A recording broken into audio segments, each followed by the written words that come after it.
शुरू कर दो। नमस्कार, मैं स्मिता जय श्रीवास्तव, जय।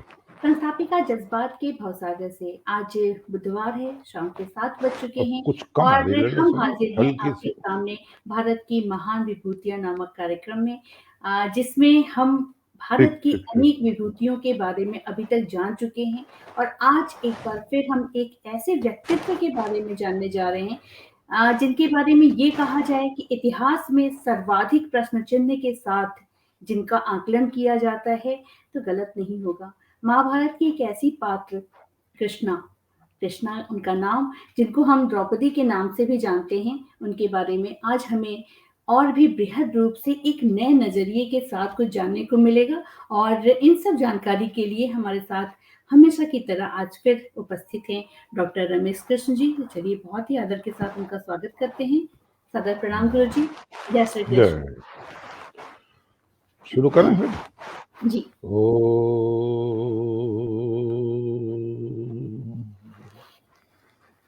तमादिदेवा पुरुषा पुराण तमस विश्वस्य परम निधानम् वेत्तासि वेद्यं च परं च धाम त्वया ततं विश्वमनन्तरूप ॐ शान्तिः शान्तिः शान्तिः। इसने भाई बहन स्मिता जी, मंच से जुड़े हुए मेरे सभी पूज्य महानुभाव, माताओं बहनों, युवा शक्ति, प्यारे बच्चों, महान विभूतियों में आज हमारी चर्चा का विषय है देवी द्रौपदी, जो बहुत क्रांतिकारी महिला हैं, न केवल अपने युग की अपितु सदा की। वो हस्तिनापुर महासाम्राज्य की साम्राज्ञी हैं, महारानी हैं। संस्कृत में साम्राज्ञी को पट्ट महिषी भी कहते हैं। पट्ट महिषी का विशेष पद होता था, उनको 48,000 स्वर्ण मुद्राएं मिलती थी। जो दूसरी रानी होती थी उनको प्रजावती कहते थे, उनको 24,000 पण मिलते थे। महारानी की मुद्रा भी अलग होती थी, उनको कुछ गांव होते थे, कुछ विशेष अधिकार होते थे और राजा की अनुपस्थिति में वो राज्य का संचालन भी कर सकती थी। बहुत अधिकार थे पट्ट महिषी के। तो वो पट्ट महिषी हैं, महारानी हैं।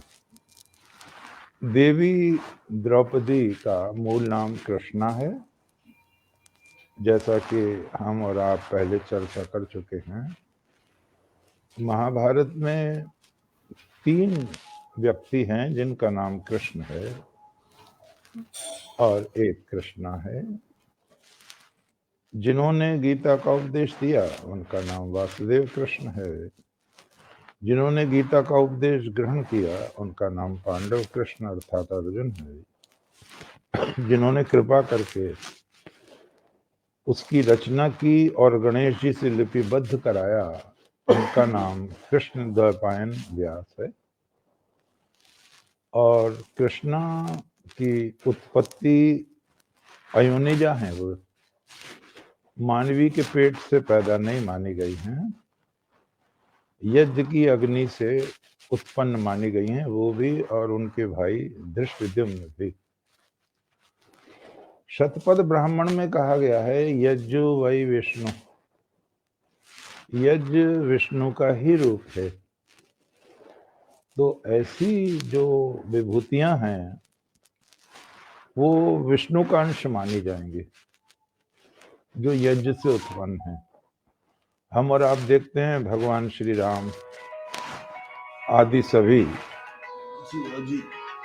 काट दो, फिर तो शुरू।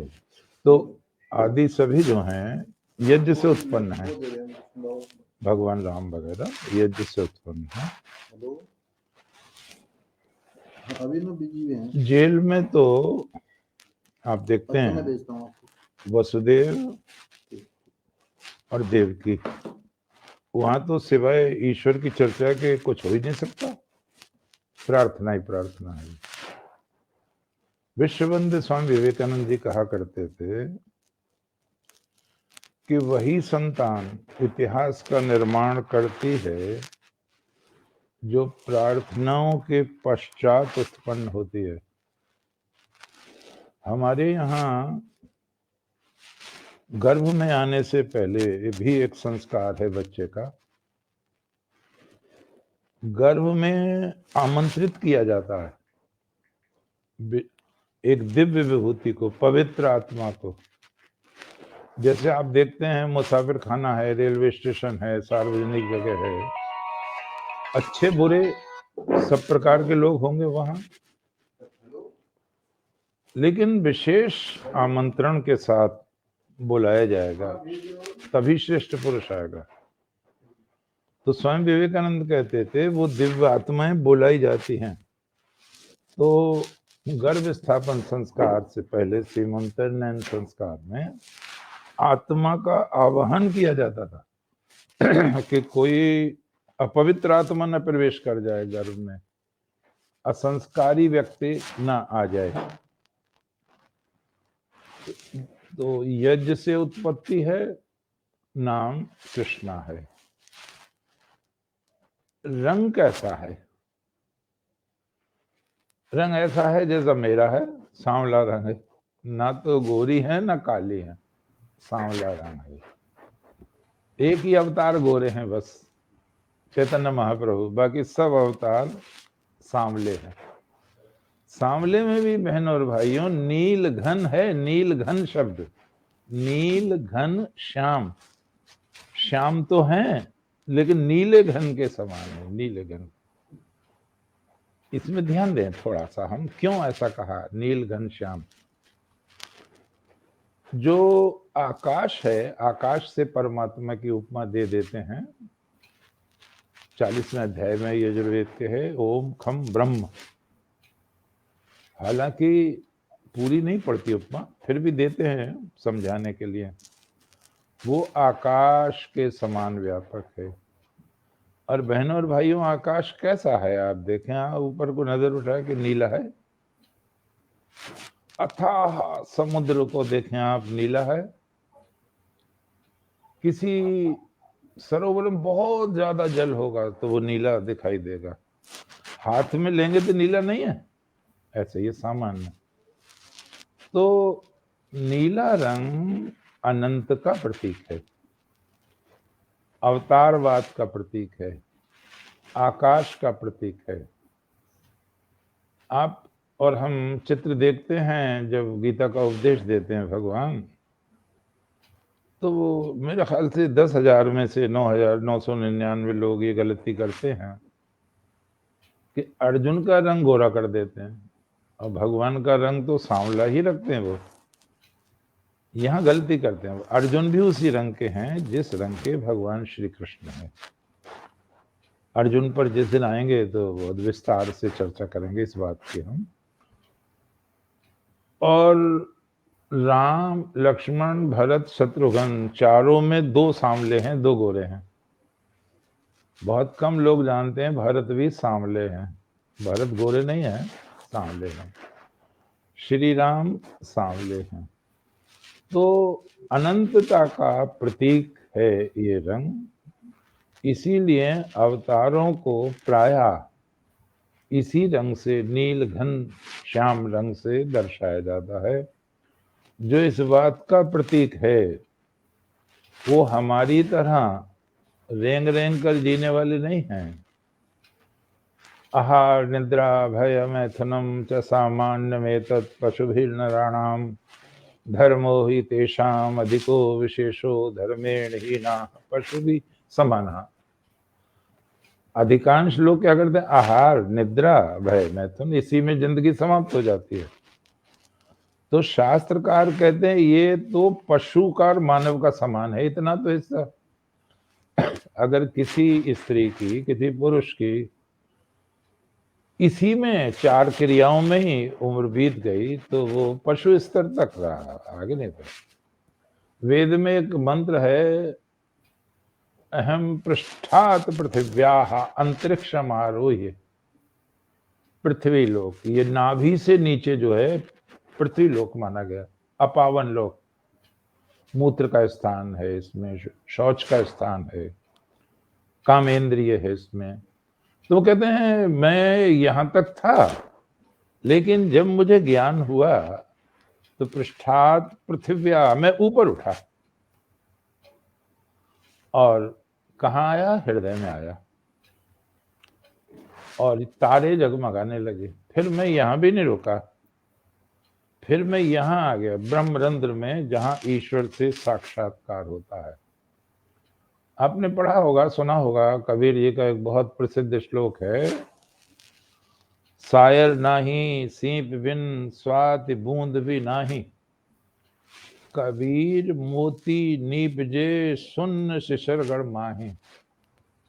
ऐ लोगों, ऐ भक्तों, देखो ना तो सागर है, ना सीप है, ना स्वाति बूंद है।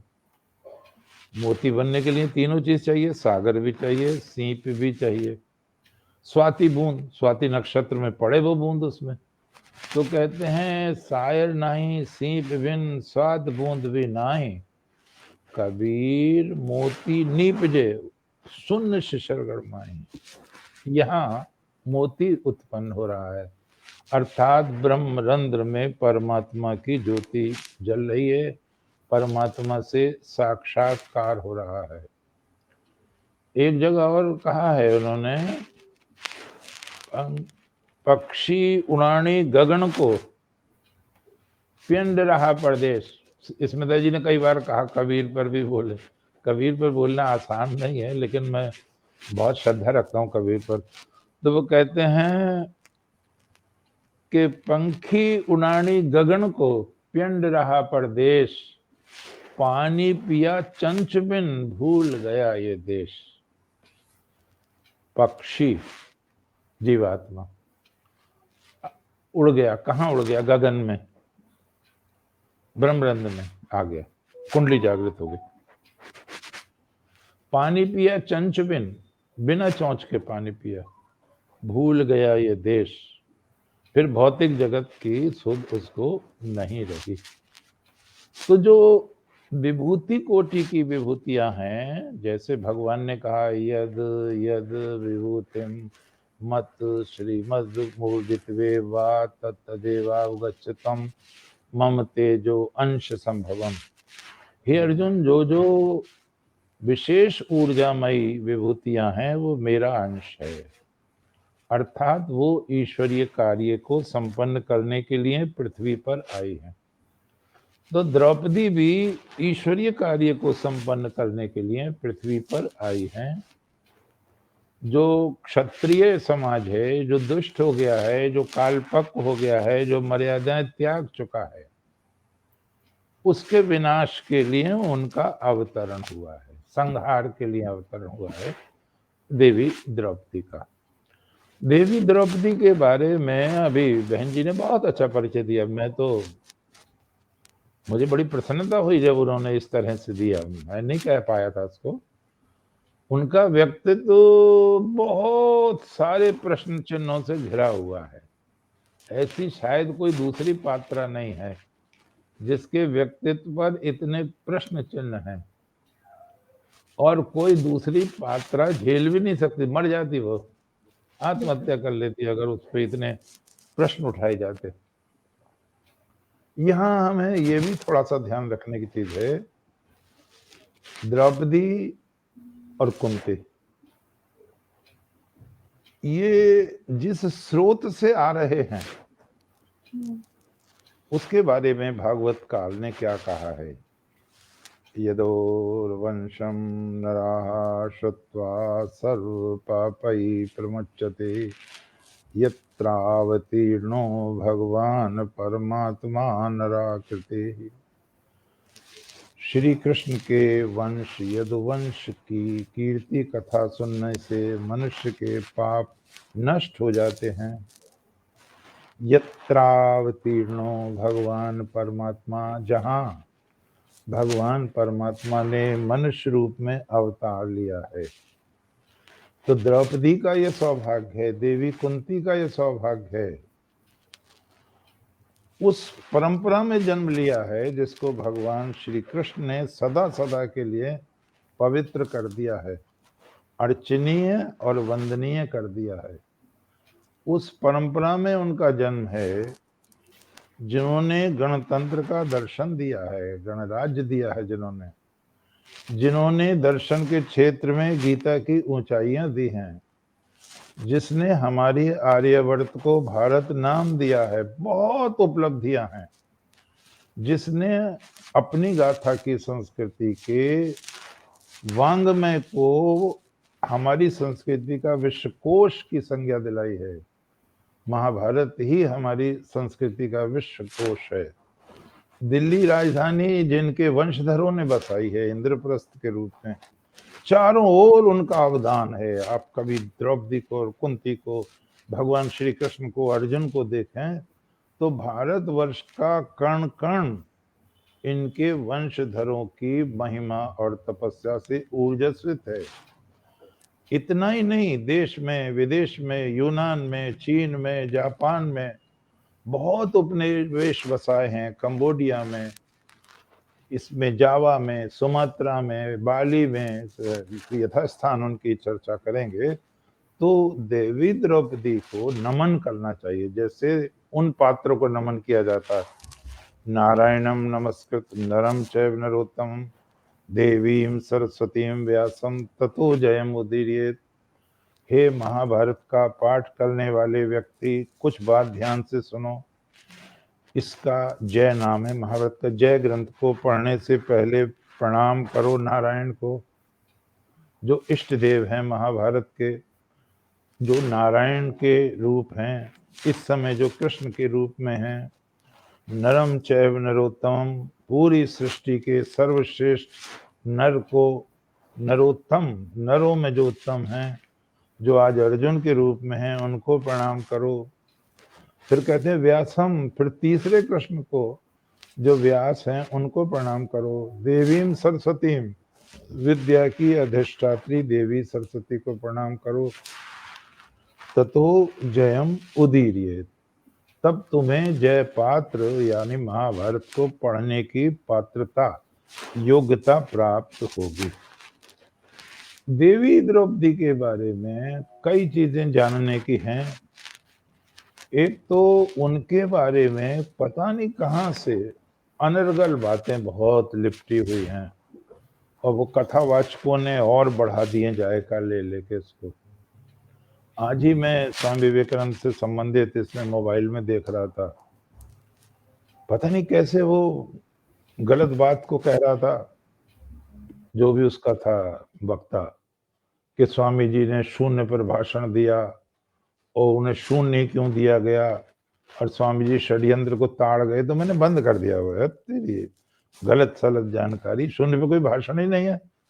स्वामी जी के भाषण रिकॉर्डेड हैं 10 खंडों में, हिंदी के, अंग्रेजी के 8 खंडों में हैं। और वर्ल्ड फेम की जो उनकी जीवनी है, the life by eastern and western disciples, करीब करीब 1400 पेज का है, बहुत विस्तृत है वो, और पूरे संसार के लोगों ने लिखा है उसको। तो कहीं भी उसका जिक्र नहीं है, रोमा रोला के जीवन चरित्र में कोई जिक्र नहीं, फिर भी शून्य पे भाषण दिया, या करा वो करा। तो ऐसी चीजें सुनने से जब अश्रद्धा हो जाती है तो आगे कोई अच्छी बात आएगी, उसे भी डाउटफुल कर देगा वो उसको। देवी द्रौपदी के बारे में कई चीजें बहुत अजीब व गरीब, लक्ष्मीनारायण मिश्र हैं, उन पे किसी दिन चर्चा करेंगे जब जयशंकर प्रसाद जी पर बोलेंगे। उन्होंने लिख दिया कि घर आए हुए अतिथि का अपमान कर दिया द्रौपदी ने।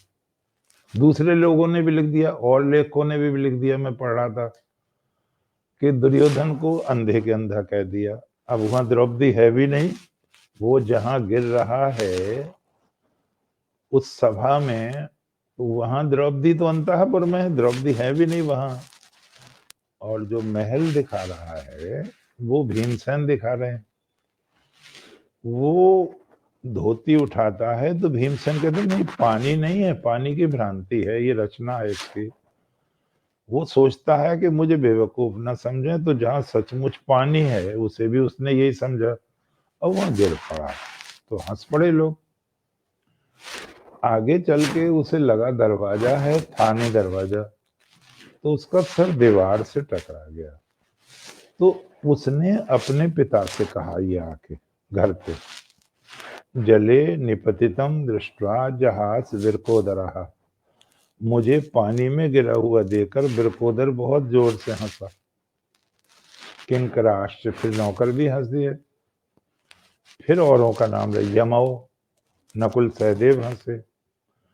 फिर कृष्ण और अर्जुन का नाम लिया उसने, और अंत में कहता है द्रौपदी स्त्री भी सह। द्रौपदी को तो बाद में पता चला क्या बात हो गई, बड़ी खांसी हो रही है कि दुर्योधन पानी में गिर गए, तो वो हंसी है, हंसना मनोविज्ञान है। एक शब्द नहीं कहा द्रौपदी ने।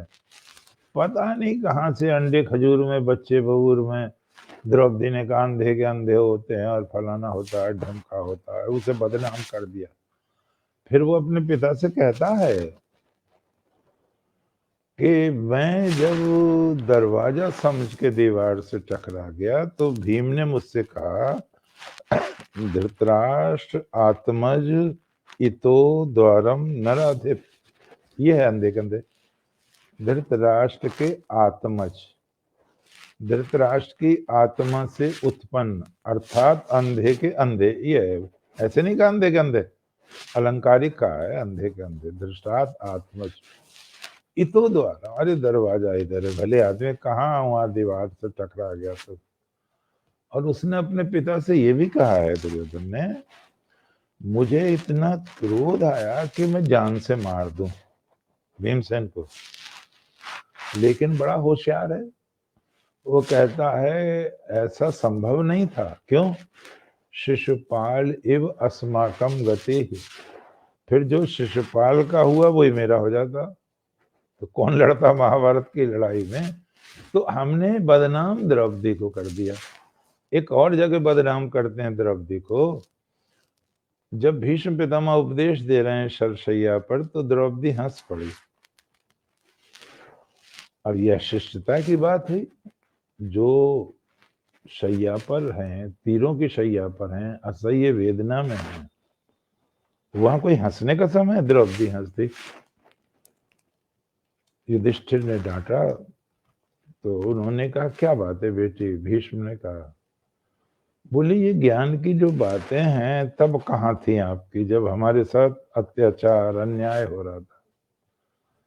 तो भीष्म पितामह कहते हैं मैंने दुर्योधन का अन्न खाया था जो पापमय था, अर्जुन के तीरों ने वो विषाक्त रक्त निकाल दिया है, अब मेरा अंतःकरण पवित्र नहीं है। ये बात बिल्कुल गलत है, कहीं नहीं कहा उन्होंने। और द्रौपदी विदुषी हैं, वो इस समय पर ये बात कह भी नहीं सकती थी। एक और बवाल है, वो तो बहुत ही अद्भुत है, और इस विषय को लेकर बहनों और भाइयों, इटली में शोध हुआ, ऑस्ट्रेलिया में शोध हुआ, जर्मनी में शोध हुआ, आप ये न समझे भारत में ही रहा, विश्व स्तर पर शोध हुआ कि द्रौपदी के पति अर्जुन हैं या युधिष्ठिर हैं। हम थोड़ी देर इस पे जमेंगे, ये बहुत कंट्रास्टिंग कहना चाहिए, बड़ा कुतूहलवर्धक ये टॉपिक है कि उनके पति हैं तो हैं कौन, अर्जुन हैं या युधिष्ठिर हैं। मैंने जब कीर्ति कथा लिखी तो लगभग 35 पेज में मैंने वो सारे प्रमाण इकट्ठे किए जो अर्जुन को पति सिद्ध कर रहे थे। इटली में भी उनको अर्जुन को पति सिद्ध किया गया, जर्मनी में भी जो शोध हुआ वहां भी। हिंदी नागरिक प्रचारणी पत्रिका में बहुत बड़ा लेख था ये, और मेरी गलती हो गई कि मैं उसको संभाल के नहीं रख पाया। वो सारा लेख इसी पर था और उन्होंने भी अर्जुन के पक्ष में मत दिया था। लेकिन अध्ययन आगे बढ़ा बहन और भाइयों, तो डॉक्टर मुंशीराम शर्मा सोम बहुत प्रसिद्ध नाम है, काशी विश्वविद्यालय, वो सॉरी यहाँ कानपुर विश्वविद्यालय में पढ़ाते थे और हिंदी के बहुत बड़े विद्वान हुए हैं। सूरदास पर अथॉरिटी है उनकी, सूर सौरभ वगैरह बहुत प्रसिद्ध ग्रंथ है उनके। तो उन्होंने अर्जुन की नहीं, युधिष्ठिर की पत्नी उनको सिद्ध किया है।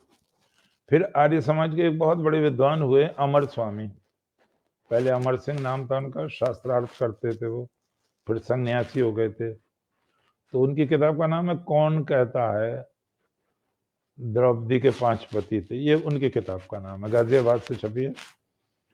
उन्होंने भी युधिष्ठिर को ही पति उनका सिद्ध किया है। अब युधिष्ठिर के पक्ष में मत बढ़ते चले गए। क्यों बढ़ते चले गए, ये ध्यान देने की चीज है।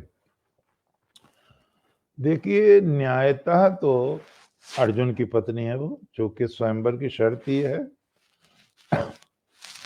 द्रुपद महाराज को ये पता चला कि लाक्षागृह में अर्जुन और शेष भाई तथा माँ जले नहीं है, बच गए हैं। ये उनको पता चला। उधर भगवान कृष्ण को भी ये पता चला कि वो मेरी बुआ और मेरे भाई बच गए हैं। उनकी इच्छा थी द्रुपद की कि मेरा जो दामाद हो, कृष्णा का जो पति हो, वो अर्जुन ही हो। इसलिए उन्होंने सा अभिप्राय धनुष बनवाया था, जिस पर अर्जुन के अतिरिक्त कोई प्रत्यंचा न चढ़ा सके।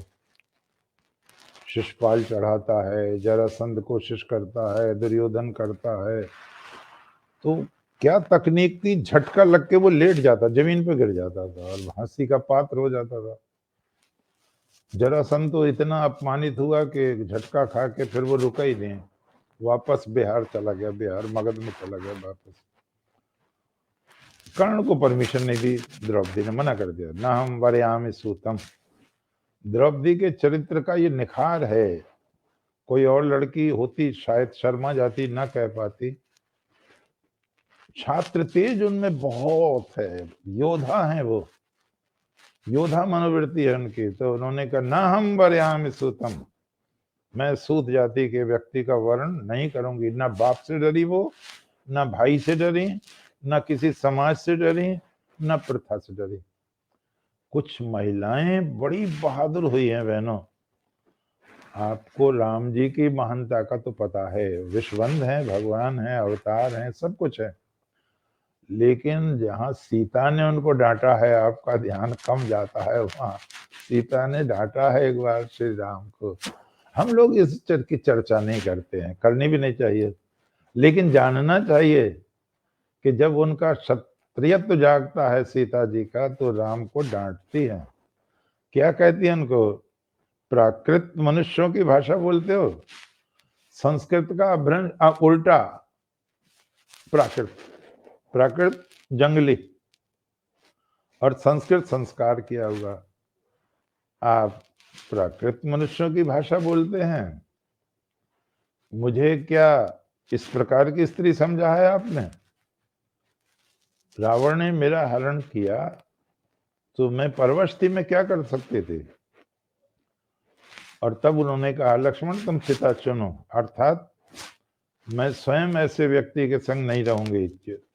इतनी तपस्या के बाद, इतने कष्ट सहने के बाद, ये सब, ये अभी कोरोना में रामानंद सागर ने उसको आगे जो बढ़ाया, तो वो मुझे पसंद नहीं आया। सीता रो रही हैं और जो उनकी बाकी बहनें हैं, उर्मिला है, मांडवी है, श्रुतकीर्ति है, वो तो राजरानी की तरह खड़ी है। जिसने तपस्या की है वो रो रही है, उसमें अपराध सिद्ध हो रहा है, राम उसे मना कर रहे हैं।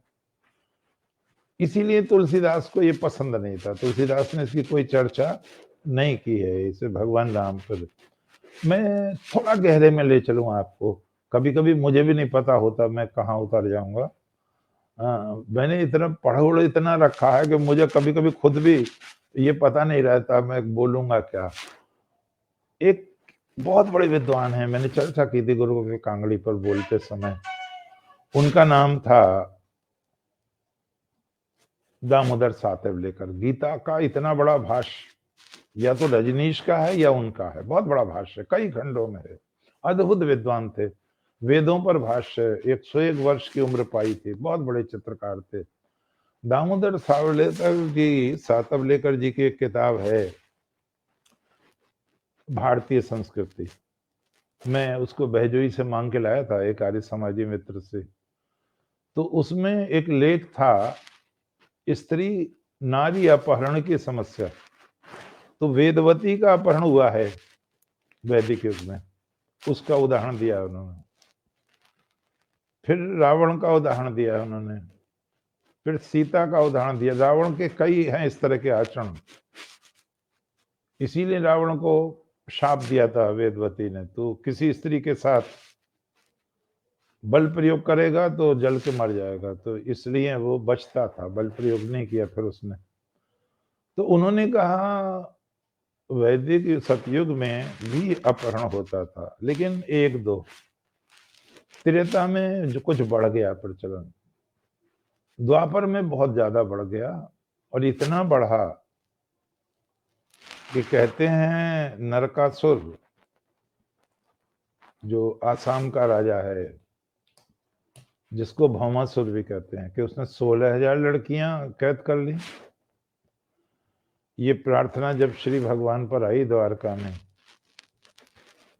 तो आप देखो ये प्रार्थना भीष्म पितामह पर नहीं गई, किसी और राजा पर नहीं गई, भगवान कृष्ण पर ही आई। क्यों आई?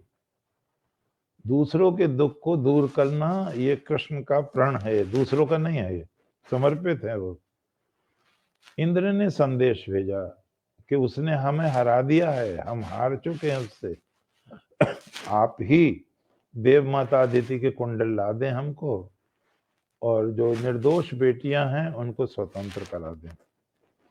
श्री भगवान गए हैं और सत्यभामा को साथ ले गए हैं, सेना भी गई है, बहुत भारी युद्ध हुआ है, उसको मारा है उन्होंने, कुंडल ला के वापस किए हैं देव माता अदिति के, और वो जो लड़कियां हैं उनको स्वतंत्र कराया है। तो सातवले जी कर कहते हैं कि समस्या बड़ी भारी ये आ गई कि वो लड़कियां जो स्वतंत्र हुई उन्हें परिवार वालों ने नहीं अपनाया, मना कर दिया, उनसे विवाह करने कोई तैयार नहीं हुआ नवयुवक। और सातवले जी कर बहुत बड़े विद्वान थे, ये बात कहाँ जोड़ रहे थे वो, जो हमारी बहन बेटियां पाकिस्तान में छल से हर ली गई थी, वो जब वापस मिली तो हमने ली नहीं, इस पर लिखा उन्होंने बहुत दर्द से, पढ़ने योग्य बात है वो। तब उन्होंने कहा कि ये जो बेटियों का अपहरण हो जाता है, इसमें मूल दोषी कौन है? और तब उन्होंने माँ बाप को बताया मूल दोषी, प्रारंभिक दोषी। उसके बाद उन्होंने उन लोगों को जिन्होंने अपहरण किया, और तीसरा दोषी जो उसे अपनाते नहीं हैं, उन्होंने कहा हमारा इतिहास, हमारी संस्कृति जगत गुरु की संस्कृति है, आओ हम ढूंढें कि जो पाकिस्तान में बेटियों का हरण हो रहा है और हम अपनी बेवकूफ़ी से उनको नहीं स्वीकार कर रहे हैं, क्या हमारे पास कोई ऐसा महापुरुष है जो हमें मार्गदर्शन दे सके? कमाल किया उन्होंने, कमाल किया, ओ हो, कलम चूम ले, चरण चूम ले ऐसे आदमी का, दंग रह गया मैं, क्या अध्ययन है। उन्होंने कहा भगवान राम अभिनंदन और श्रद्धा के पात्र हुए जब उन्होंने अहिल्या को वही प्रतिष्ठित स्थान दिलाया, पति से उनके समझौता करा के, लेकिन बड़े दुख के साथ लिख रहे हैं साथ। लेकिन यही समस्या जब उनके साथ आई तो उन्होंने पत्नी का त्याग कर दिया। तो राम से ये समस्या सिद्ध नहीं होगी, हमारी सफल नहीं होगी। ये चोट लग सकती है सुनने में, लेकिन महापुरुषों का दर्शन है, उसे जानना हमें चाहिए, कितनी तय है संस्कृति की, ये हमें जानना चाहिए। तो उन्होंने कहा राम से ये समस्या सिद्ध नहीं होगी। आगे बढ़ते हैं। ये समस्या किससे, तब वो कहते हैं कि इससे अच्छा तो व्यवहार नारी जाति के साथ महर्षि वाल्मीकि ने किया। बेटी के समान पाला, प्रजनन कराया बच्चों का, उनको पढ़ाया लिखाया, संस्कार दिए। अब वो भगवान श्री कृष्ण पर आते हैं। भगवान श्री कृष्ण के सामने समस्या आती है। श्री भगवान जाते हैं, युद्ध करते हैं, बच्चियों को छुड़ाते हैं। अब समाज उनको अपनाता नहीं है, क्या स्थिति हो गई है। कितना बड़ा तो काम किया और अभिनंदन होने के स्थान पर फजीता और हो रहा है। तब उन्होंने उन बहन बेटियों से कहा, वो तो राष्ट्रपति हैं भगवान, द्वारका गणराज्य के, दबदबा है उनका, और अंतरराष्ट्रीय क्षेत्र में व्यापार होता है उनका समुद्री मार्ग से। उन्होंने कहा ठीक है, तुम्हें आवास भी मिलेगा, सम्मान भी मिलेगा, जिसे आज की परिभाषा में हम उनको वृत्ति कह सकते हैं। आप रहो सम्मान से। तो श्री भगवान ने उनको बसा दिया द्वारका में। आपसे कोई विवाह करना चाहे करे, अन्यथा आपको अपमानित नहीं होना पड़ेगा।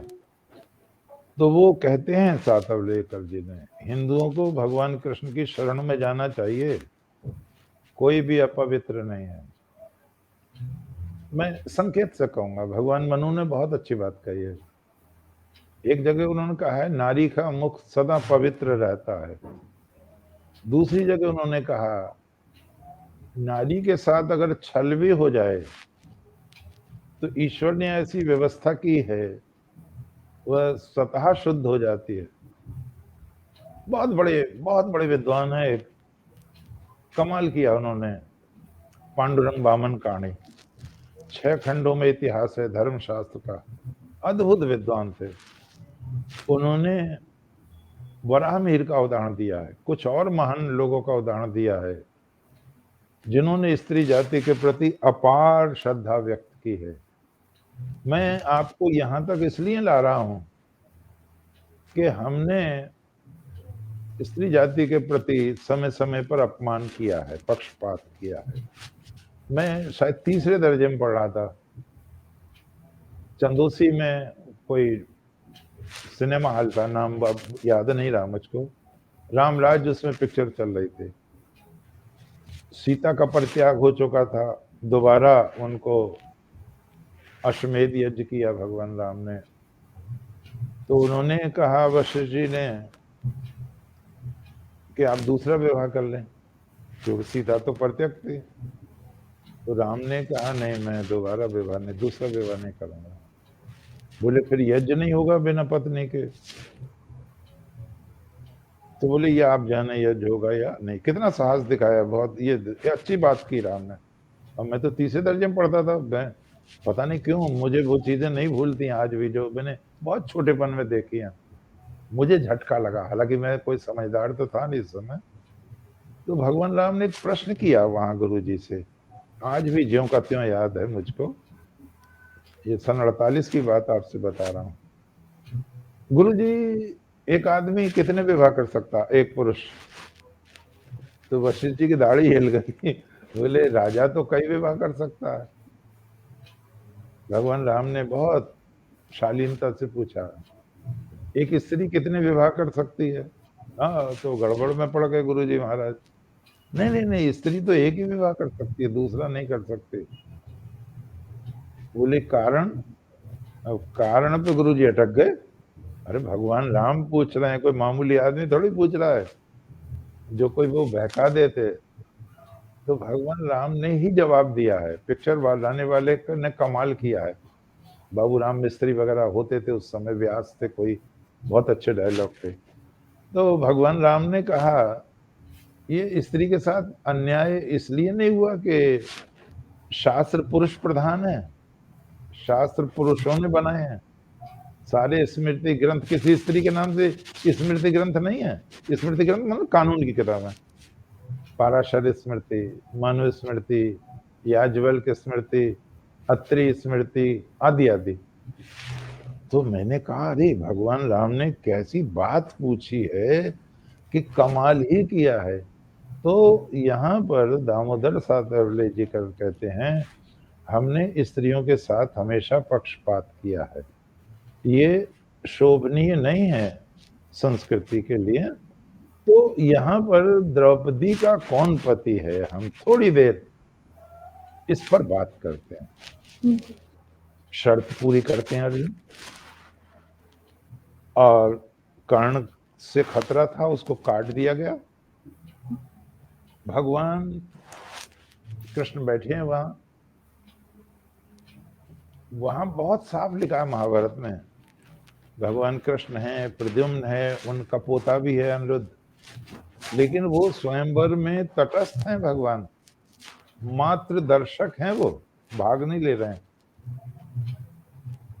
लेकिन इसके पीछे नीति जरूर है, वो भी अर्जुन को ढूंढने आए हैं। द्रुपद अर्जुन को ढूंढने के लिए स्वयंवर है, और भगवान भी अर्जुन को ढूंढने के लिए स्वयंवर में आए हैं।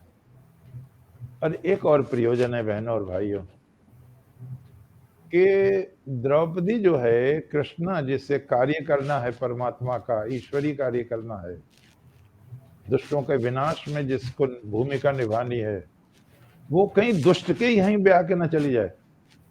ये देखो कितनी बड़ी बात, वो कहीं दुर्योधन के खेमे में ही न चली जाए।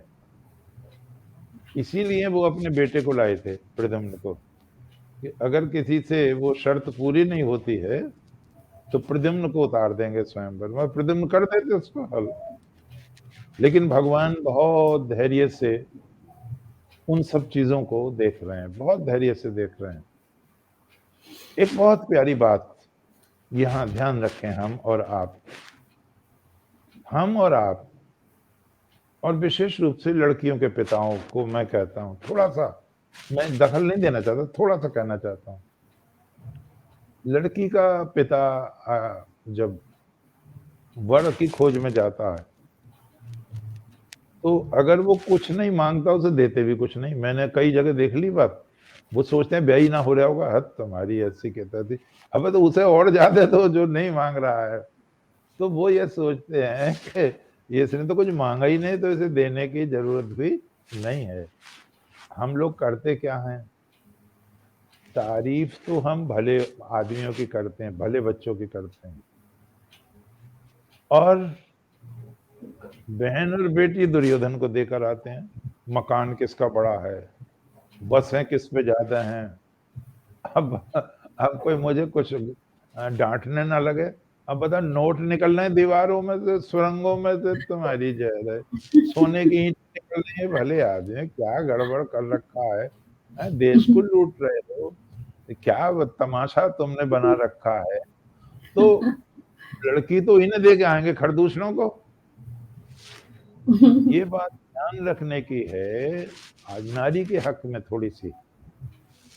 बलराम चाहते थे सुभद्रा का विवाह दुर्योधन से कराना, हाँ। और भगवान बड़े भाई का विरोध नहीं करना चाहते थे। वसुदेव जी तटस्थ थे, वो दखल नहीं देते थे बातों में। श्री कृष्ण को इस बात का ध्यान था, तो उन्होंने कहा न रहेगा बांस न बजेगी बांसुरी, वो हम परिस्थिति नहीं पैदा होने देंगे। तो उन्होंने उससे कहा कि तुम हरण कर लो सुभद्रा का, और सुभद्रा का विवाह फिर अर्जुन से हुआ। तो इसके पीछे लक्ष्य देखें क्या है। बलराम को जब ये पता चला, तो बलराम ने कहा कृष्ण, बहुत प्यार से, लाड़ प्यार से पली हुई बहन तुम राजा को नहीं देना चाहते, भिखारियों को देना चाहते हो। तब तो भीख मांग रहे थे ये लोग, वनवास में थे, उनको देना चाहते हो तुम। भगवान शांत रहे। देखो दुर्योधन कितना बड़ा राजा है, भीष्म द्रोण हाथ बांधे खड़े रहते हैं, भारत में आज उसके समान कौन है। तो भगवान का क्या सिद्धांत है बहनों, सुभद्रा, सुभद्रा कल्याणकारी बहन बेटी। हम कल्याणकारी बहन बेटी को दुर्योधन धर्म के दुश्मन को नहीं देंगे। किसे देंगे? अर्जुन को देंगे। मानो बलराम ने कहा अर्जुन तो भिखारी हैं, कंगाल हैं, राज्य विहीन है, धरती विहीन है। भगवान ने क्या कहा? हम आज जिसे सुभद्रा देंगे, कल को उसे भारत का सिंहासन भी देंगे। ये प्रयोग है, हमें ये प्रयोग करना चाहिए। अच्छे लोगों को लड़कियां दो, खरदूसलों को क्यों लड़कियां ब्याहते हो? अब जब ब्याहोगे तो एक दिन अखबार में मिल जाएगा कि दुर्योधन ने सुभद्रा को जला के मार दिया। अब करते रहो, मुकदमे लड़ाते रहो। तो यहाँ ध्यान देने की चीज है कि स्वयंवर में अर्जुन ने जीता है उनको, उन्होंने वरमाला डाली है अर्जुन को। अब यहीं से घपला शुरू कर दिया, क्योंकि भारत में, मैं नाम नहीं लेना चाहूंगा, भारत में एक दो जगह ऐसी हैं जहां सारे भाइयों का एक ही पत्नी से विवाह होता था, और दूसरी छोटी सी जगह थी, जमीन जायदाद थी नहीं, तो बंटवारा हो सकता था। तो वहां की ये कुप्रथा थी। तो महाभारत 24,000 श्लोक की जगह जब 76,000 श्लोक बढ़े, तो उसमें कई कलमें आ गई हैं। शाक्तों की आ गई है, देवी को बड़ा बताया है। फिर शैव कलम आ गई है, शिव को बड़ा बताया है। फिर तांत्रिकों की कलम आ गई है, तंत्र मार्ग को उन्होंने बड़ा बताया है। फिर नास्तिकों की कलम आ गई है, नास्तिक मान्यता लेना चाहते हैं उसमें। फिर इनकी कलम आ गई है जहां एक स्त्री के कई पति होते थे। अब उस कलम ने सबसे बड़े पात्र को चुन लिया, गलती ये हुई उसकी, उसने पांडवों को चुन लिया जो सबसे बड़े राजा हैं पूरे विश्व में। वो कहीं और करता प्रयोग तो हो सकता था। तो झूठ पे झूठ, झूठ पे झूठ, झूठ पे झूठ बोलना पड़ गया यहीं उसको। और ये जो रिसर्च हुई है इटली में, जर्मनी में, दूसरी जगह, भारत में, तो आपको ये जान के ताज्जुब होगा, क्योंकि भाषण बहुत बड़े बड़े विद्वान भी सुन रहे हैं, स्मिता जी बताती रहती हैं, मैं उनको बहुत प्रणाम करता हूँ श्रद्धा से। तो यहाँ ध्यान देने की चीज है कि महाभारत में जिन पुराणों में किया कि ये जटिला थी, इसने 5 बार पति मांगा, इसने 5 इंद्र थे उनको पति मांगा, इन्हें 5 बार मांगा तो शंकर ने 5, किसी भी पुराण में ये कथा नहीं है, किसी भी पुराण में जो रिसर्च हुई है। एक और मैं बताऊं, बहुत बड़ा नाम है उनका, मैं उनके चरणों में प्रणाम करता हूँ, हरि बाबा। यहाँ बंदा बांध बनवाया था उन्होंने बदायूं जिले में, बहुत बड़े आदमी थे, संत थे बहुत बड़े। उन्होंने कल्याण में एक कहानी लिख दी, कृष्ण अर्जुन का युद्ध। अब वो कहानी चल पड़ी, मैं बड़े ताज्जुब में, उसमें नाटक भी लिखे गए, वहाँ कांठ में भी वो नाटक खेलना पड़ा मुझे, उसमें कृष्ण बना था, मैं युद्ध करना पड़ा अर्जुन से। लेकिन मैंने उसका विरोध किया, मैंने कृष्ण अर्जुन से युद्ध, अर्जुन कृष्ण से युद्ध नहीं कर सकते। इसी तरह किसी के दिमाग में आई, उसने हनुमान और राम का युद्ध कर दिया, ऐसा हो नहीं सकता। तो वो जो लेख भेजा था बहनों कल्याण में, वो हरि बाबा ने अपने नाम से भेजा था। अब उस पर रिसर्च हुई, कहीं भी किसी भी पुराण में, किसी भी ग्रंथ में वो स्रोत ही नहीं मिला। तो वो संपादक कहता है कि स्वतः प्रकाश हरि बाबा जी का लेख है, लेकिन किसी ग्रंथ में इसका प्रमाण नहीं मिलता। तो हम अपनी प्रसिद्धि का, अपनी प्रतिष्ठा का इस तरह भी उपयोग ना करें जो लोगों को एक गलत दिशा दे दे, चाहे आप जितने बड़े व्यक्ति हो।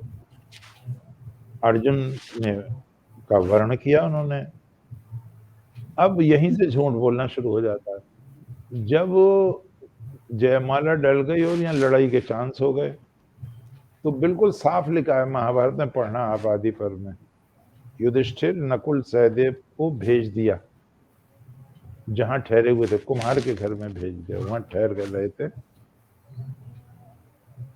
माँ से पूछ कर आए हैं, स्वयंवर में जा रहे हैं, माँ को पता है एक बार। दूसरी रात ये जब 3 गए तो उन्होंने ना बताया कि हमने जीत लिया है द्रौपदी को। अब वो कहते हैं जब ये पहुंचते हैं भीम अर्जुन, माँ हम देखो क्या लाए कि 5 बांट के खा लो। वह यहीं से लेथन पलोथन शुरू हो गई है, बिना मतलब की बातें शुरू हो गई हैं उसमें, जिसका कोई भी सिर पैर नहीं है। युधिष्ठिर महाराज क्या कहते हैं अभी तो मेरा ही बयाना हुआ, अबे तुम्हारी ऐसी की तैसी, ये कोई लड्डू है कि मुझे भी मिलेगा तुझे भी मिलेगा। तो ये बात उनकी गलत है। मुझे तो बड़ा ताज्जुब हुआ, बंकिम चंद्र जी बहुत बड़े विद्वान थे, बहुत बड़े विद्वान थे, उनसे भी गलती हुई है। उन्होंने कहा हमें पता नहीं है कि भीम के अलावा और युधिष्ठिर के अलावा भी ब्याह हुए हैं, तो मैंने ढूंढ के वहीं लिखा, उनकी किताब है, मैंने लिखा युधिष्ठिर की पत्नी का नाम देविका है, भीम की 2 पत्नियां हैं, बलंद्रा और हिडिंबा। अर्जुन की तो कई पत्नियां हैं, वो तो टॉपर है यूनिवर्सिटी का, जहाँ गए वहीं ब्याह हो गया उनका बेचारा। बहादुर आदमी थे। और नकुल की पत्नी का नाम करेणुमति है, सहदेव की पत्नी का नाम विजया है, सबकी पत्नियां हैं। लेकिन यहां ध्यान देने की चीज है, सुख और दुख में जो खड़ी है वो द्रौपदी है, कोई नहीं खड़ी। वनवास में भगवान भी अपनी बहन को लेके चले गए, सुभद्रा को। तो ये जो पत्नियां हैं ये सब सुख की साथी हैं, मात्र द्रौपदी ही दुख की साथी है। धीरज, धर्म, मित्र और नारी, आपद काल परखिए चारी। तो केवल द्रौपदी ही श्रद्धा की पात्र हैं, जिन्होंने किसी भी मोड़ पर अपने 5 पांडवों को छोड़ा नहीं है। उन्होंने जब भीमसेन ने कीचक का वध किया है, बहन और भाइयों, आपके जानने की चीज है ये, तो उन्होंने उसे मारते समय कहा शलाब्धस्मि भ्रातृभार्या पार्णम, भाई की स्त्री का अपहरण करने की इच्छा वाले मैं तुझे जान से मारता हूं। अपनी स्त्री नहीं कहा, भाई की स्त्री कहा है। तो इसका मतलब यह है कि ये भीम भी मानते हैं कि वो हमारी पत्नी नहीं है। जब मर रही हैं, सती हो रही हैं माद्री, तो उन्होंने अपने बच्चों का हाथ पकड़ के, नकुल सहदेव छोटे छोटे बच्चे हैं, युधिष्ठिर के हाथ में दिया है। देखो बेटे, बड़ा भाई पिता होता है, आज से यही तुम्हारे पिता हैं। और उन्होंने, कुंती ने कहा है युधिष्ठिर से, भीम से, अर्जुन से, द्रौपदी से कहा उन्होंने, ये मेरे छोटे बच्चे हैं, इन्हें तुम अपने हाथ से खिलाना, इतने छोटे बच्चे हैं तो कैसे पति हो जाएंगे। ये सब संकल्पना गड़बड़ा गई है द्रौपदी के साथ। अब ध्यान की बात आप समझें, विवाह तो वास्तव में शर्त के अनुसार अर्जुन से हुआ, लेकिन वो उनका विवाह फिर युधिष्ठिर से ही मान्य हुआ, अर्जुन से मान्य नहीं हुआ। क्यों? क्योंकि जो साम्राज्ञी पद है वो कुंती इनको मिला है, कृष्णा को, द्रौपदी को।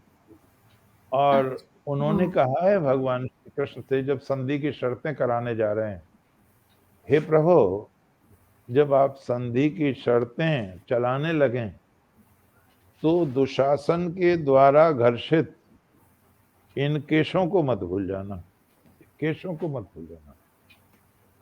तो उधर याद दिला रही है वो कि मैं साम्राज्ञी हूं, महारानी हूं मैं, और अविव्रत स्नान युधिष्ठिर के साथ मेरा ही हुआ है। हम और इसको थोड़ा सा हाईलाइट करें, जब राजा का अभिषेक होता था तो रानी का होता था। मैंने एक बार कहा था, अगर आप भूले नहीं होंगे, ये प्रश्न हुआ कि किसी मुस्लिम बेगम के नाम से कोई महल नहीं है, तो उनके यहाँ विवाह इकरारनामा है, संस्कार नहीं है उनके यहाँ, हमारे यहाँ संस्कार है। और बिना पत्नी के हमारे यहाँ हवन हो ही नहीं सकता। और पत्नी हवन में दाएं बैठती है, बाएं नहीं बैठती, ये ध्यान देने की चीज। तो हमारे यहाँ पत्नी को अधिकार है, उसका कोष है, उसकी सेना है, उसकी गांव है, उसको मानदेय मिलता है, राजा की अनुपस्थिति में वो सिंहासन पर बैठती है, वो शासन का संचालन करती है। अशोक के संदर्भ में रानी तक्षशिला का उदाहरण दिया था आपको, उसने दुरुपयोग कर दिया था उसका। तो यहाँ ध्यान देने की चीज है कि देवी द्रौपदी ने अविव्रत स्नान किया है, अश्वमेध की दीक्षा द्रौपदी ने ली है युधिष्ठिर के साथ। एक बर्तन 100 छेद वाला लिया जाता था, उसमें समुद्रों का जल, पवित्र नदियों का जल, पवित्र तीर्थों और कुओं का जल, और वो छिड़का जाता था, अभिषेचन, उसे अभिषेक कहते हैं, मंत्र पढ़ के। अभिप्राय था तुम 100 वर्ष तक जियो, शासन करो 100 वर्ष तक, और फिर उसे जिम्मेवारी दी जाती थी कि तुम्हें राष्ट्र की उन्नति करनी है, संपत्ति का समान विभाजन करना है, देश के साथ अत्याचार नहीं करना है। फिर वो वचन देता था, फिर पुरोहित 3 कोड़े मारता था कमर पे। 2 अर्थ थे, तुम्हें सामान्य दंड प्रक्रिया से ऊपर उठाया जा रहा है, लेकिन तुम्हें धार्मिक न्याय से ऊपर नहीं उठाया जा रहा है, तुम्हें दंडित किया जाएगा। तुम स्वामी नहीं हो, राष्ट्रभृत हो, तुम राष्ट्र के नौकर हो। तो यहाँ ध्यान देने की चीज है कि स्वयंवर में तो जीता है अर्जुन ने, लेकिन मान्यता मिली है युधिष्ठिर के साथ, और वो साम्राज्ञी हैं, वो महारानी हैं। अंतिम बात का निचोड़ दें, वो किस स्तर की महारानी हैं। भगवान श्री कृष्ण सत्यभामा के साथ आए हैं, और भगवान कहते हैं सत्यभामा से, तुम इस युग की महान नारी देवी द्रौपदी से शिक्षा ग्रहण करो, शिक्षा ग्रहण करो, ये कहते हैं भगवान। और जब दोनों सखी रह गई अकेली, भगवान तो चले गए, तो सत्यभामा ने कहा, तुम कौन सा जादू जानती हो जो पति तुम्हारे बस में रहते हैं, कोई तुमसे नाराज नहीं होता है। तो द्रौपदी ने कहा, तुम तो बहुत छोटे विचारों की मालूम पड़ती है स्त्री, ऐसी बातें करते हैं कहीं, कोई जादू टोना नहीं होता, सेवा से प्रसन्न किया जाता है परिजन को। मैं कोई जादू का प्रयोग नहीं करती, मैं कोई छल का प्रयोग नहीं करती, मैं हजारों व्यक्तियों का भोजन बनता है, लेकिन इनका भोजन मैं बनाती हूँ, 5 का। जब सब भोजन कर लेते हैं, यहाँ तक के दास भी भोजन कर लेते हैं, तब मैं भोजन करती हूँ सबसे अंत में, और मैं सबसे पहले उठती हूँ, सबसे बाद में सोती हूँ। जब हम महाराजा और महारानी थे तो 10,000 सेविकाएं थीं युधिष्ठिर महाराज के, मुझे उन सबके नाम ज्ञात थे। 1 लाख हमारी गौएं थीं, मुझे उन सबके नाम याद थे पशुपालकों के। कितनी मालगुजारी आती है ये मुझे मालूम था, कितना दान दिया गया है इसका हिसाब मैं रखती थी। ओ, वहां पता चलता है द्रौपदी ने ही इन 5 को इकट्ठा किया, जैसे कि आत्मा 5 तत्वों को जोड़कर रखती है, अन्यथा विपरीत प्रकृति के हैं 5 के 5 व्यक्ति। अंत में हम द्रौपदी के माध्यम से 1-2 चीज कहेंगे आपकी सेवा में, वो ये कि द्रौपदी छात्र धर्म का प्रतिनिधित्व करती हैं। वो रानी तो हैं, वो महिला तो हैं, लेकिन दब्बू किस्म की महिला नहीं है। अगर आप मुझे कहने की इजाजत दें, इजाजत कहूंगा, तो बंकिम चंद्र जी को मैं प्रस्तुत करना चाहूंगा। बंकिम चंद्र जी ने लिखा है द्रौपदी के विषय में कि जिसे भी समय मिलता है वो सीता की नकल करने बैठ जाता, सीता पर ही लिखता रहता, ऐसी कोमल थी, ऐसी सुंदर थी, ऐसी भोली थी। उन्होंने कहा द्रौपदी पर क्यों नहीं लिखते। आपको मैंने एक बार और ध्यान दिलाया था, स्वामी विवेकानंद सबके प्रति श्रद्धा रखते थे, लेकिन उनकी आदर झांसी की रानी थी, स्वामी विवेकानंद की, ध्यान देने की चीज है। तो यहाँ पर वो कहते हैं बंकिम चंद्र जी, जिसे देखो नकल सीता की करने बैठ जाता है, अरे द्रौपदी का अनुकरण करो। और उन्होंने कहा कि रावण को, लंकाधिपति रावण को सीता का हरण करने में कोई कठिनाई नहीं हुई। शब्दों पर ध्यान दें, उनके प्रथम ग्रेजुएट हैं वो बात के, कोई कठिनाई नहीं हुई। किंतु कौन जाने लंकाधिपति रावण का पाला द्रौपदी से पाला।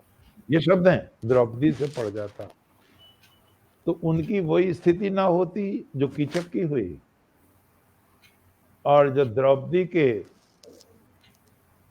हाथ से प्रहार से कटे वृक्ष की तरह ना गिर गया जैसे जयद्रथ, वो स्थिति रावण की ना होती। क्या कहना चाह रहे हैं, क्या कहना चाह रहे हैं बंकिम जी? बंकिम जी स्वयं छात्र तेज के उदाहरण हैं। वो ये कहना चाह रहे हैं कि जब, बहुत गहरी बात हो गई, कोई उसको बुरा ना माने, क्षमा करना, जब रावण का युद्ध हुआ है जटायु से, बहुत देर हुई है, तो सीता भाग सकती थी, बच सकती थी, और एक पत्थर ही उठा के मार देती उसके दुष्ट के, कुछ तो लगती उसके चोट वोट, हालांकि वो बहादुर होगा। सीता ने छत्राणी का परिचय नहीं दिया है। मुझे क्षमा करेंगे लोग, मैं वो कहना नहीं चाहता था, लेकिन बंकिम जी की बात मैं कह रहा हूं। तो बंकिम जी ये बात कहना चाह रहे हैं कि तुमने कोमलता का परिचय दिया, सुंदरता का परिचय दिया, धार्मिकता का परिचय दिया, लेकिन तुमने छत्राणी का परिचय तो नहीं दिया। छत्राणी का परिचय दिया है द्रौपदी ने। आहा, क्या बात कही है डॉक्टर राम मनोहर लोहिया ने, कि सारे इतिहास में मुझे द्रौपदी से प्रखर नारी नहीं दिखाई देती। आहा, क्या कहा डॉक्टर वासुदेव शरण अग्रवाल ने, द्रौपदी जैसा साहस कहाँ है भारतीय स्त्रियों में।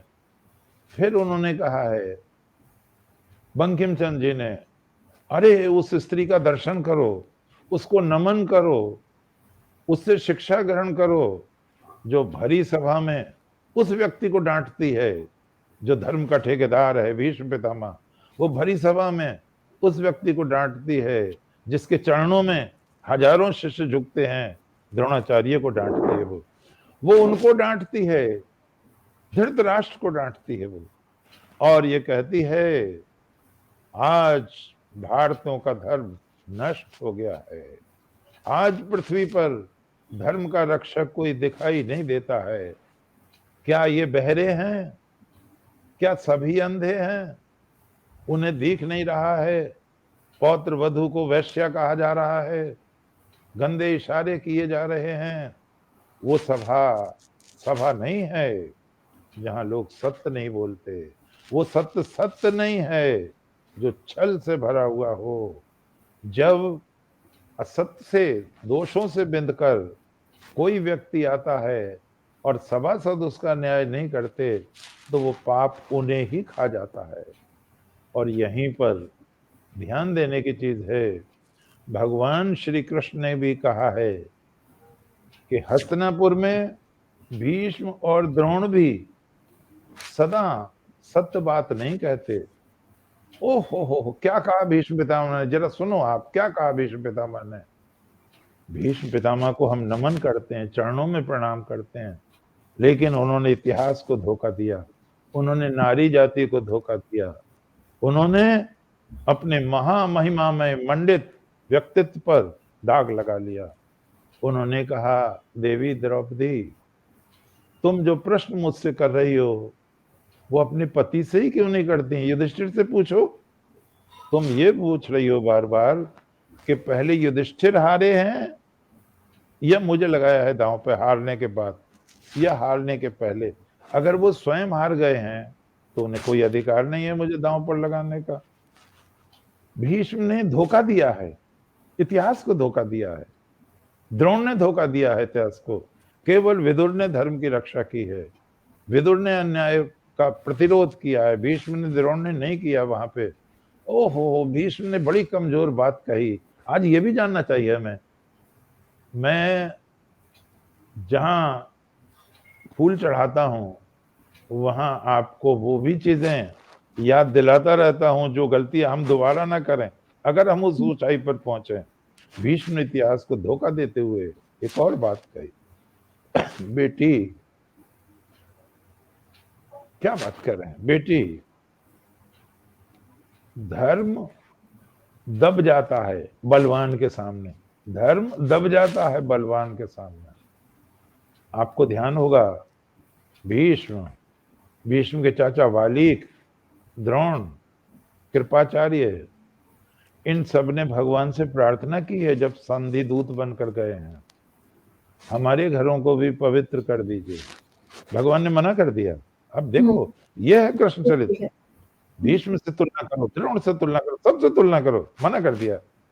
आप लोग मेरा स्वागत कर चुके, कठोर वाणी में नहीं कहा, बहुत प्यार से, आप लोग मेरा स्वागत कर चुके, कृपा करके अपने घर पधारिए। और दुर्योधन से क्या कहा? ओहो, दुर्योधन से कहा, तुम्हारा सारा अन्न दुर्भावना से दूषित है, अन्याय से कमाया हुआ है। केवल हस्तिनापुर में विदुर जी का अन्न ही खाने योग्य है, दूसरे का अन्न खाने योग्य नहीं है। और तब विदुर जी ने भगवान से एक बहुत बढ़िया बात कही, प्रभु आपको कैद किया जाएगा। भगवान ने कहा मुझे पता है, आपको अपमानित किया मुझे पता है, फिर भी आप आए हैं। हाँ, मेरा धर्म है। आने वाली पीढ़ियां, आने वाले बच्चे बच्चियां, आने वाली संतति ये ना कहे इतिहास पुरुष कृष्ण ने समाज को धोखा दिया, राष्ट्र को धोखा दिया, धर्म को धोखा दिया, बहन बेटियों को धोखा दिया। मेरा कर्तव्य है, मित्र दलदल में फंस जाए तो उसे चोटी पकड़कर भी जगा लेना चाहिए, उसे बचा लेना चाहिए। आज ये सारी विपत्ति दुर्योधन की वजह से आई है और क्षत्रियों का काल पक गया है। मैं जानता हूं इनको बचाया नहीं जा सकता, लेकिन विदुर जी, हर व्यक्ति का ये कर्तव्य है, हर राष्ट्र निर्माता का ये कर्तव्य है, देश को संकट से बचाने के लिए अपने वो प्राणों की आहुति देने में भी ना हिचके।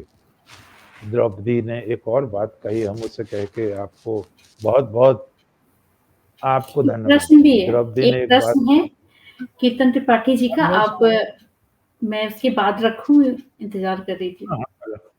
वो बहुत बढ़िया बात मुझे याद आ रही है। जी जी जी।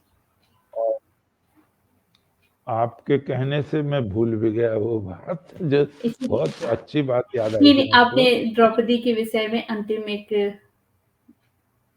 द्रौपदी के विषय में ही मैं कह रहा था।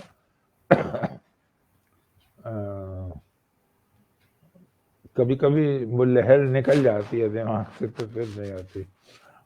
खैर, तो जहां तक मेरा विचार है, जहां तक मैं समझता हूं कि द्रौपदी ने ये कहा है भगवान से, ये आप नोट करें सब लोग, भगवान से कहा है, मैं अयोनिजा यज्ञ से उत्पन्न द्रुपद की पुत्री, धृष्टुम्न की बहन, आपकी सखी, सखी कहा भगवान की, आपकी सखी युधिष्ठिर की पत्नी है।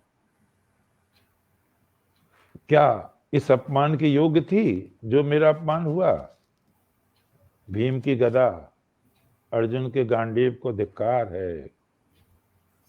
मेरा कोई नहीं हुआ, न पतिया कोई नहीं हुआ, आप भी नहीं हुए, आप भी नहीं हुए, ये शब्द हैं, आप भी नहीं हुए।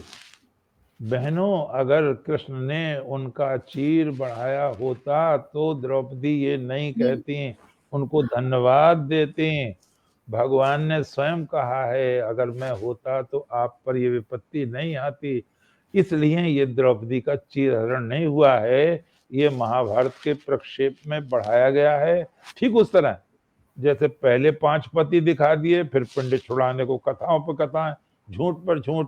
सिर्फ इतनी सी बात है, स्वयंवर में अर्जुन ने जीता, लेकिन वो विवाह के पद जो मिला है उनको साम्राज्ञी का, वो युधिष्ठिर को माना गया है उनका पति, अर्जुन को नहीं माना गया। और इतना भी छिपाया नहीं है महाभारत में कि द्रौपदी सबसे ज्यादा प्यार अर्जुन से ही करते थे। जब गल रहे हैं वो हिमालय पर, और जब द्रौपदी गिरी तो भीम ने पूछा, भैया द्रौपदी का क्या अपराध था? तो बोले द्रौपदी सब में प्यार नहीं करती थी, वो पक्षपात करती थी, सबसे ज्यादा प्यार वो अर्जुन के प्रति करती थी। एक बहुत बड़ी बात कही है बंकिम जी ने कि सच पूछो, उनके शब्द हैं, मेरे नहीं है, सच पूछो तो द्रौपदी भीमसेन की पत्नी होने योग्य थी, ये उनके शब्द हैं गुणों के हिसाब से। मैं सबको प्रणाम करता हूँ और बहुत ही बच्चों को आशीर्वाद देता हूँ। अब बहन प्रश्न करें क्या है? जी, मन में बहुत सारे प्रश्न हैं गुरुजी, जो कि हाँ, हाँ। मतलब ये एक करें। ऐसा विषय है जिसके बारे में जितनी भी बात की जाए, जितना भी विचार-विमर्श किया जाए, तब भी अंत में कुछ न कुछ शेष रह ही जाता है, क्योंकि हाँ, बिल्कुल शायद रहेगा। इतिहास उस तरह से हमारे सामने रखा ही नहीं गया, जो सत्य है। बिल्कुल। अ, आपने मेरे एक प्रश्न का उत्तर स्वयं ही दे दिया कि चीर हरण को लेकर के मेरे मन में एक संशय था कि पहले चूँकि आपसे मेरी बात हुई थी, तो किसी विषय में आपने बताया था कि चीर हरण का जो प्रसंग है वो पूरा जोड़ा गया है, ऐसा कुछ नहीं हुआ था। जी, चीर हरण जी। मतलब जितना ज़्यादा प्रचलित है और वो हुआ ही नहीं, अपने आप में बहुत बड़ी एक बात समझ के बाहर हो जाती है कई बार। और हुँ। एक प्रश्न है कीर्तन त्रिपाठी जी का, वो कह रहे हैं सादर प्रणाम कह रहे हैं आपको और कह रहे हैं कि महाभारत बहुत युद्ध का मुख्य कारण द्रौपदी है या शकुनी के बदला लेने की नीति या भीष्म पितामह का मौन? आपके विचार जानना चाहते हैं वो। मैं करता हूँ उसको। जी। मैं पहले तो त्रिपाठी जी को प्रणाम करता हूँ। जब लड़ाई हो रही है और भगवान चक्र लेकर दौड़े हैं भीष्म पितामह की तरफ। अब हाहाकार मच गया, भीष्म मारे गए, भीष्म मारे गए, भीष्म मारे गए। क्योंकि भगवान की प्रतिज्ञा थी मैं लड़ूंगा नहीं और आज हाथ में चक्र सुदर्शन है। तो भीष्म पितामह कहते हैं आइए आइए आइए, आपका स्वागत हो, आपके हाथ से मरकर मैं अमर हो जाऊंगा। अब त्रिपाठी जी के प्रश्न का उत्तर, स्नेहमयी बहन स्मिता जी का उत्तर और युग युग के लोग जब भी प्रश्न करें उनका उत्तर भगवान के शब्दों में। भगवान कहते हैं भीष्म तम मूलम भविष्यस्य, इस पृथ्वी के महाविनाश के मूल आप हैं। ये भगवान के शब्द है। तम मूलम भविष्यस्य दुर्योधनांच समुद्धर्षसि दुर्द्योत देवीर नृपति निवार्या सुमंत्रणा धनपति स्थेन त्याजो अथवा काल परीत। हे भीष्म, इस महाविनाश के मूल कारण आप हैं। दुर्योधन एक दिन में बदमाश नहीं हुआ, शकुनी एक दिन में बदमाश नहीं हुआ, ये परिस्थितियां एक दिन में निर्माण नहीं हुई। तुमने अंधी थी गांधारी, तो धृतराष्ट्र तो अंधा था, उसने अंधों की संख्या बढ़ा के पत्नी अंधी हो गई और तुम अंधे हो गए हो कर्तव्य से। तुमने ऐसी प्रतिज्ञा कर ली कि मैं राजा की रक्षा करूंगा, जबकि शास्त्रों में यह कहा गया है राजा यदि प्रजा की रक्षा नहीं करता तो हर व्यक्ति को यह अधिकार है वो राजा का ऐसे वध कर दे जैसे पागल कुत्ते को घेर कर मार दिया जाता है। त्वम मूलम भविष्यस्य दुर्योधनांच समुद्धर्षसि।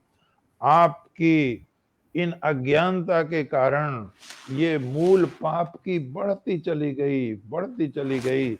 मैं क्या पूछ सकता हूं युद्ध क्षेत्र में, क्योंकि तुम्हारे जीवन का अंत आ गया है भीष्म। मैं पूछ सकता हूं क्या तुमसे, तुमने इस राजा का त्याग क्यों नहीं किया? तुमने क्यों नहीं त्याग किया, क्यों नहीं वध किया उसका अपने हाथ से? हा भीष्म क्या कहते हैं बहनों और भाइयों और मेरे बुजुर्गों और प्यारे बच्चों, भीष्म क्या कहते हैं? राजा ही परम देवत, राजा का वध नहीं किया जा सकता जनार्दन। भगवान से बात हो रही, क्यों? राजा देवता होता है, राजा ईश्वर का अवतार होता है।